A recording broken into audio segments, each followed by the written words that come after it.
Select တောက်တဲ့သူတွေရှိလားဒါဆိုလို့ရှိရင်တော့ဒီဗီဒီယိုတစ်ခါလေး save ထားလိုက်ပါတငယ်ချင်းတွေအတွက်လည်းသွားပြီး share ထားပေးလိုက်ပါ Select တောက်တာကကိုယ့်ရဲ့အတန်ကိုထိခိုက်စေနိုင်လားမေးများတဲ့မေးခွန်းဖြစ်ပါတယ်ဆိုတော့ဒီမေးခွန်းကိုဒီနေ့ Harry လာပြီးဖြေပေးပါမယ်ကိုတိထားမှာကကိုယ့်ရဲ့ခန္ဓာကိုယ်ထဲကိုကိုယ့်ရဲ့အဆုတ်ထဲကို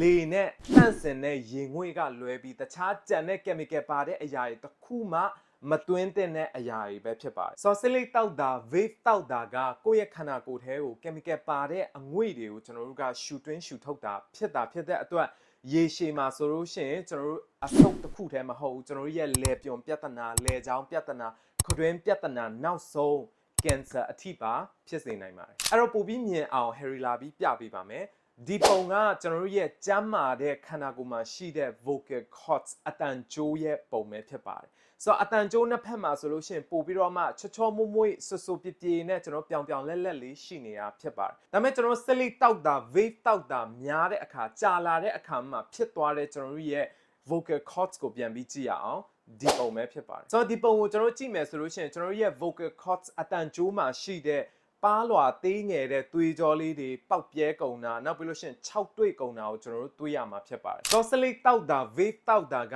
ရေရှည်မှာကိုယ့်ရဲ့ကျန်းမာရေးကိုထိခိုက်စေရုံတင်မကဘူးကျွန်တော်တို့တချင်းဆိုတဲ့အခါမှာအသုံးပြုရတဲ့ကျွန်တော်တို့ရဲ့အဆုပ်ကျွန်တော်တို့ရဲ့လယ်ချောင်းလယ်ပြွန်ခတွင်းနဲ့အတန်ကြိုးတွေကိုပါထိခိုက်ပျက်စီးစေနိုင်တာပဲဖြစ်ပါတယ်။ဉာဏ်မှတ်ထားပါကိုယ့်ရဲ့ခန္ဓာကိုယ်ကိုယ့်ရဲ့အဆုတ်ထဲကိုလေနဲ့တန့်စင်တဲ့ရေငွေ့ကလွဲပြီးကျန်တဲ့အရာတွေကိုလုံးဝအဝင်မခံပါနဲ့။ဒီလိုဒီဗီဒီယိုကကိုယ့်အတွက်အကျိုးရှိရဆိုလို့ရှိရင် comment မှာ no smoking လို့ရေးလာခဲ့ပေးပါ။ကိုရေရှည်တချင်းဆိုဖို့ကိုယ့်ရဲ့အတန်ကြိုးအတန်အိုးတွေရေရှည်ကျန်းမာဖို့အတွက်ဘာတွေရှောင်ရမလဲဘာတွေဆောင်ရမလဲဘယ်လိုလေ့ကျင့်ရမလဲဆိုတဲ့နီလန်းတွေအသေးစိတ်ကိုသင်ယူခြင်းနဲ့ဆိုလို့ရှိရင်တော့ Harry ရဲ့ Master Singer online class ကိုတွားပြီးတက်လို့ရပါတယ် class ထဲမှာပြန်တွေ့ပါမယ်ကျေးဇူးတင်ပါတယ် Harry ဖြစ်ပါတယ်